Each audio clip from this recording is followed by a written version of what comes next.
That's Nancy Ingonyama. Oh, by the way, which I own. Awesome. I own it. That's amazing. Through a major lawsuit. Oh. I sued. Who did you sue? They were trying to take it from you? Let me explain it this way. Okay. If you look at the original 1994 Lion King, it says Circle of Life by Elton John and Tim Rice. Years later, we got in with certain people that have a degree or two. We asked them to go have a certain conversation with certain people. And we won that settlement.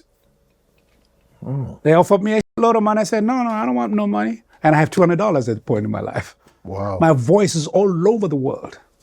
So now I want to own that. So we end up with a settlement where I own 50% of Nancy Ingonyama. Nice. Nice. Wow. Before it goes on Broadway. So with $200 in your pocket, you were business savvy enough to go, wait, first off, that's my voice. I don't want no just one-time payout. I want ownership of my voice and the property. And I was very specific in the lawsuit that this is a legacy of the South African people in the African continent. Because I knew its power around the world. Yeah. Yeah. So now all of those things come to mind when someone comes and say, no, your show is 152 actually. Because you built it from somewhere. Right. You come from, so you're having sleepless nights building this. This is power.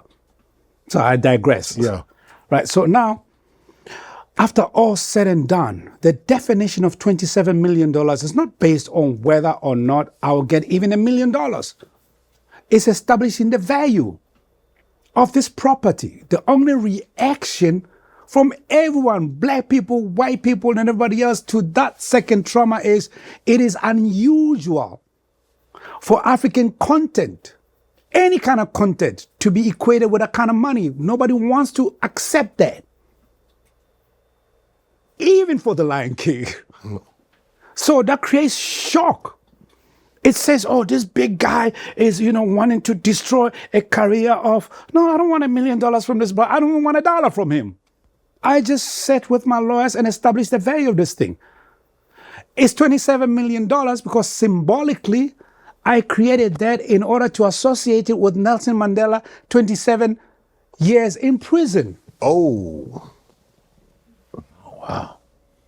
Oh. Not everything you see has to be explained or should be peed on. Else it would have been $32 million. Actual value. So I jokingly said I even gave him a $5 million discount.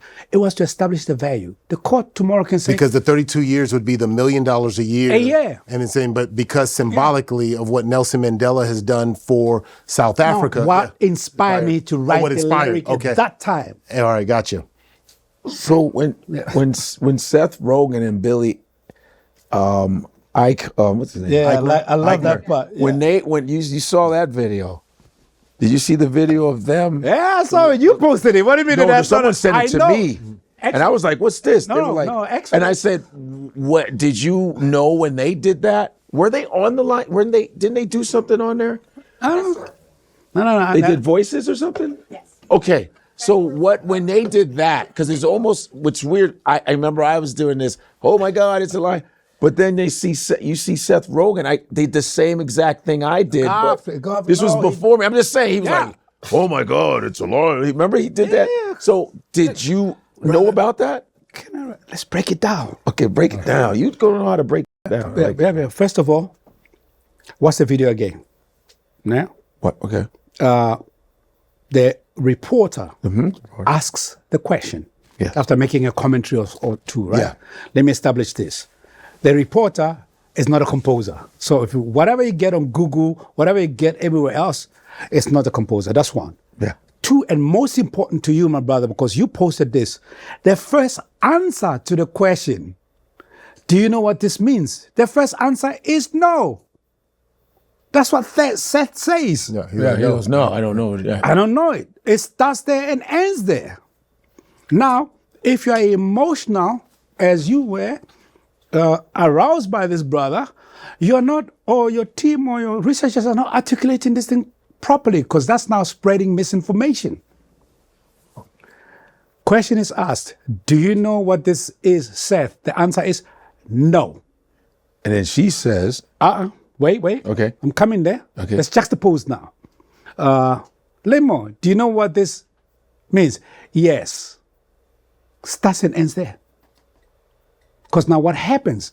Second to me now being threatened is now black people are angry at me because I won't sue white people. For what? He never confirmed as an authority of Nancy Ingonyama. oh, okay. Yeah. Got you. He All does right. not. Because he He said, not. no, I Learnmore don't. said, hey, let me tell you what it Yeah, means. It I'm the means nothing. authority. I'm from Africa. Gotcha. I'm Gotcha. you know, blah blah blah. You know, But you're right. I was emotional going, well, the white people said it, and you didn't yeah. say a damn thing. Yeah, Right? exactly. And so, yeah, I was being that. Yes, that's I was what that. differentiates this moment. Yeah. I even said, Chris Tucker was in Cape Town.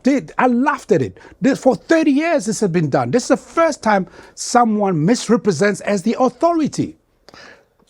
So you don't have a problem if somebody's joking Just joking around around as about it. not I the never authority. did. Why Yeah. now? I never did. Because there's a comedian, and he's unknown, but he does a joke about the Lion King. He goes, Disney hates black people. He goes, because was it Aladdin?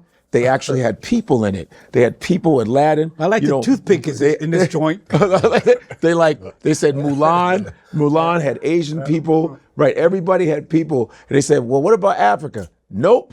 Talking animals. That's what we're going to do. And you know what? The son is going to lose his daddy. Now, I've seen all of that. Yo, that is hysterical. And the place is going crazy. But everybody's always, because one of my first jokes, when I started talking about being Nigerian in New York, and my first line of talking about my dad was like, I go, yeah, I'm Nigerian, I'm African. I know you don't believe me because I got clothes on, right? Yeah. So that's and people laugh, and I go, yeah, when my father picks up the phone, you think you're talking to the Lion King. Yeah, right, Mufasa. And so they'd be like, can I speak to Godfrey? Godfrey's not here. Yeah. Mufasa? Click. I get the biggest laugh. That was my joke introducing my Nigerianness, but that was still taken from always the been like that. And right. I've loved everyone. Okay, got you. So you got to be clear about the differentiating factor that creates a lawsuit. One, for the first time, you got the behind the scenes context. Yeah. Literally. Now we got it. Yeah. And you have it. Oh, now. When I leave here, you'll have it all the way. Oh. Yeah? Yeah. And that's critical because that's when you have to decide and your audience have to decide if you're being misinformed. Yeah. And misled. It's 20 days from the time I speak to him to me deciding to execute a lawsuit. 20 days. And I'm on tour. And I'm devastated. And I get my emotions right. I finished the tour in Lisbon. I'm supposed to be finishing my biography because I stayed in tour for another week. Yeah. I couldn't even think for a second. I said, I just need to get out of here, go home and shut down, do the walks and blah, blah, blah. So some things... Did it impact your tour? Did you lose ticket sales? Did it? No, that's technical. But where it impacted me is that this thing hits me towards the end of the tour. So I'm going through an emotional trauma just to not do this. Yeah. You know, I'm not sleeping, I'm not waking, and I'm watching this brother just making a mockery out of not more than my life's work. Yeah. This work has impacted probably more black people in theater than any other work. Must remember the Lion King's playing all over the world. Yo, it's finally here. Yes. We are dropping our lifestyle merch. 154 is here. It's hot. Come get it. Bam.